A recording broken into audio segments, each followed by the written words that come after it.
Allez tiens, petite vidéo sur des empanadas dessert.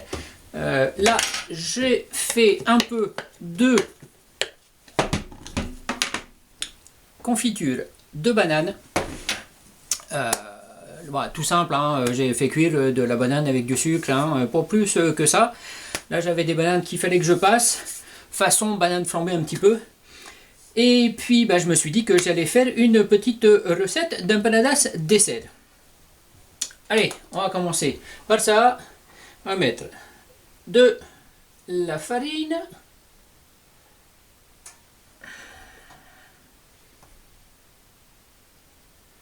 Je vais faire qu'une petite dose. Donc je vais mettre 250 g de farine. Je vais mettre du lait en poudre, et on va mettre 40 g de lait en poudre, voilà. Je vais mettre du sucre en poudre, je vais mettre 40 g aussi de sucre en poudre.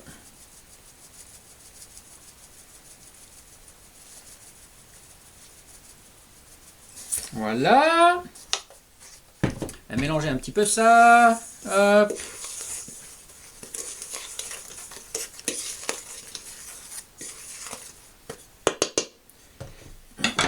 Là, je vais y mettre, hop, on va faire un petit puits. Je vais y mettre de la levure de boulangerie. On va mettre une bonne dose. Allez, hop. Et puis, je vais y rajouter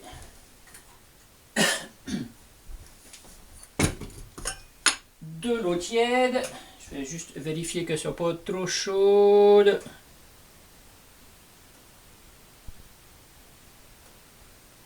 Impeccable, je suis juste en dessous de 40 degrés. Donc je vais y rajouter, pour une dose de 250 g de farine, j'y rajoute 150 g de flotte, donc tiédie.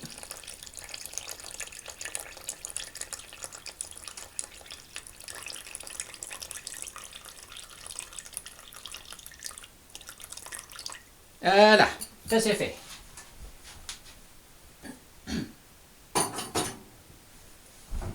Maintenant, excite la balance et il n'y a plus qu'à mélanger tout ça. Donc super simple, hein. Une base de pâte à pain mais sucrée. Puis en plus avec un peu de lait dedans, voilà, ça apporte un petit peu du lait en poudre.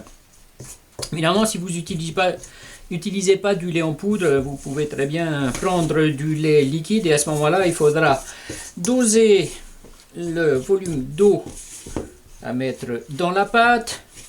Moi ici, c'est beaucoup plus simple pour moi d'avoir du lait en poudre que du lait liquide.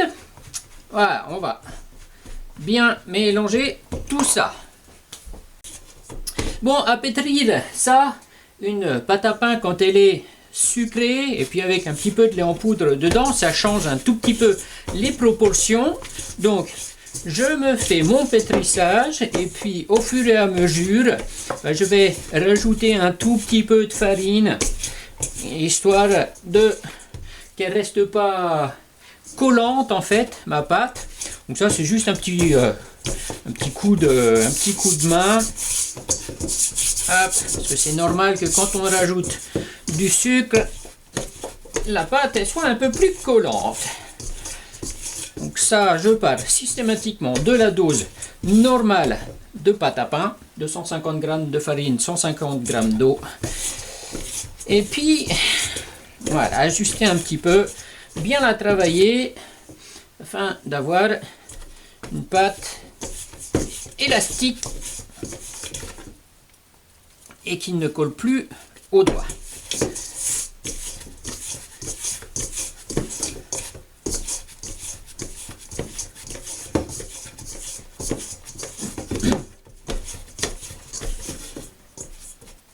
Encore un petit peu, et puis ça devrait le faire.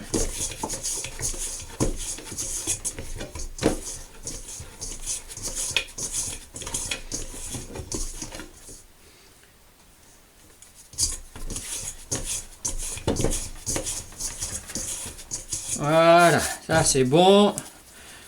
J'arrive à un résultat acceptable pour moi. Impec. Bon, maintenant je vais séparer tout ça. Alors, avant, je vais prendre ma plaque de four. Hop, je vais fariner copieusement.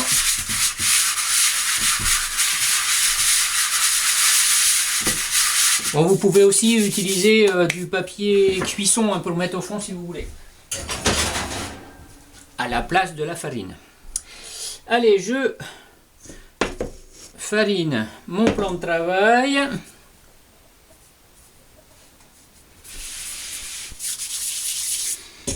Et là, ma pâte, allez, si je sépare en deux, et je pense que je vais faire, donc, en 6, allez hop, ça, bon là il y en a une qui est un peu plus égale que l'autre,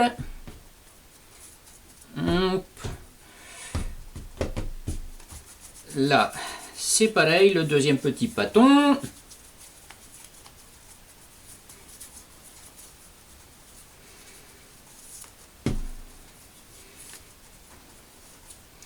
allez, à voir si j'ai des trucs qui sont à peu près égaux. Là, il en manque un peu là. Hop.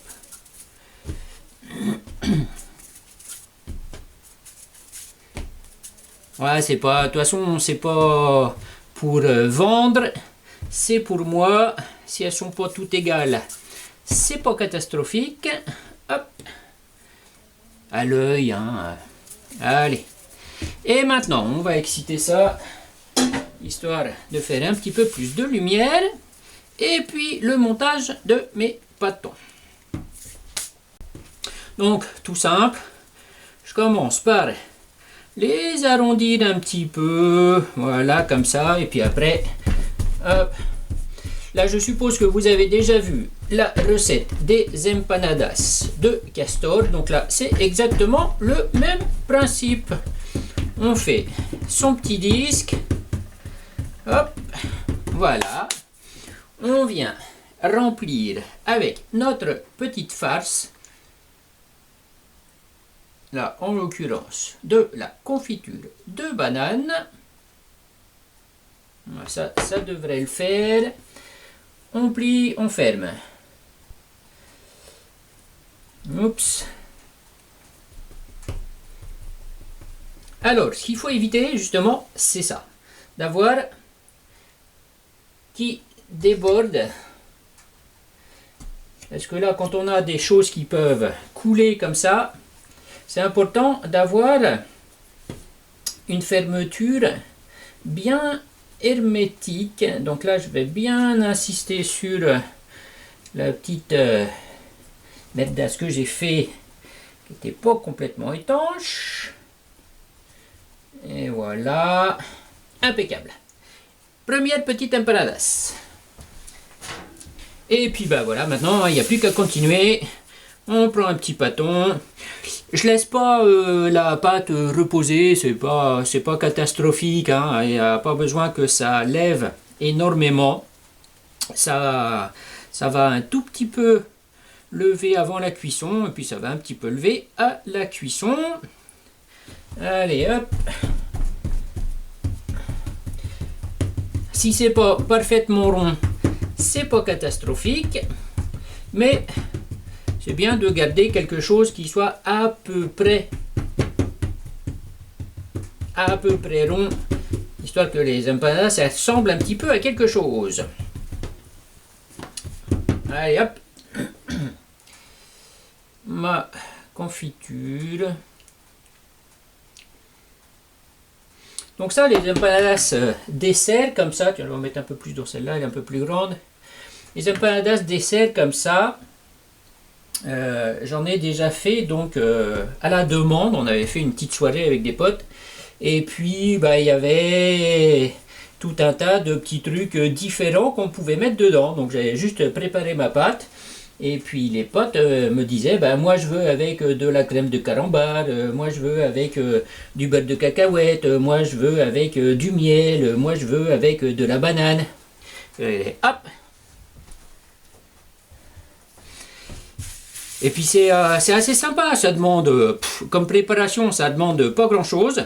Les temps de cuisson sont assez courts, hein. Moi je cuis mes empanadas pour 14 minutes environ, suivant la température du four. Mais dans mon four à moi, à 260...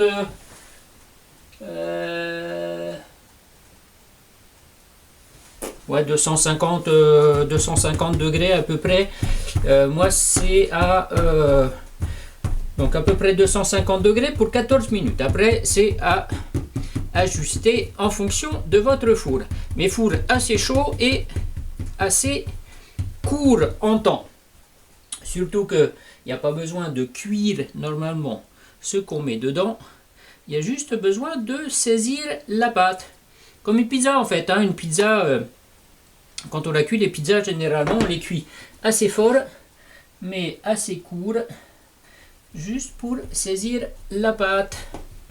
Allez, vous avez compris la technique, hein, roulage, pinçage et roulage. Voilà, regardez-moi ça si c'est pas beau, hein. Allez. Bon et voilà, regardez-moi ça, c'est pas beau ça. Donc là, elles sont prêtes. Mon four, il a préchauffé 4 minutes à 250 degrés, 245, 250, enfin c'est ce que dit à peu près le bouton. Mais donc j'ai l'habitude de mon four, donc 4 minutes de préchauffage. Maintenant, je les enfourne, même température, pour 14 minutes.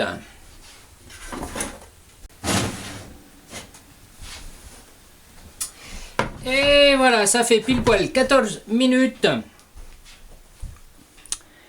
Donc l'idée c'est d'avoir un petit peu de doré, mais que ce soit encore quand même un petit peu tendre. Bon, on en a deux là qui ont un petit peu explosé. Elles sont un petit peu ouvertes. C'est pas catastrophique. Et vous aimez mon gant de cuisine? Il est beau, hein? Ma manique spéciale gant de soudure transformé en gant de cuisine. Bref. Maintenant, le plus dur, c'est d'attendre un petit peu pour manger ça, parce que sinon on se décolle le palais, parce que c'est super chaud, c'est tout beau. Bon allez, moi il me reste plus qu'à mettre ça à refroidir un tout petit peu, et puis après à déguster. Voilà, je vous laisse faire cette recette, super facile, c'est pas compliqué, ça prend pas beaucoup de temps, et puis en dessert, c'est assez sympa. Allez, je vous laisse là et je vous dis à bientôt pour de nouvelles aventures. Et ciao!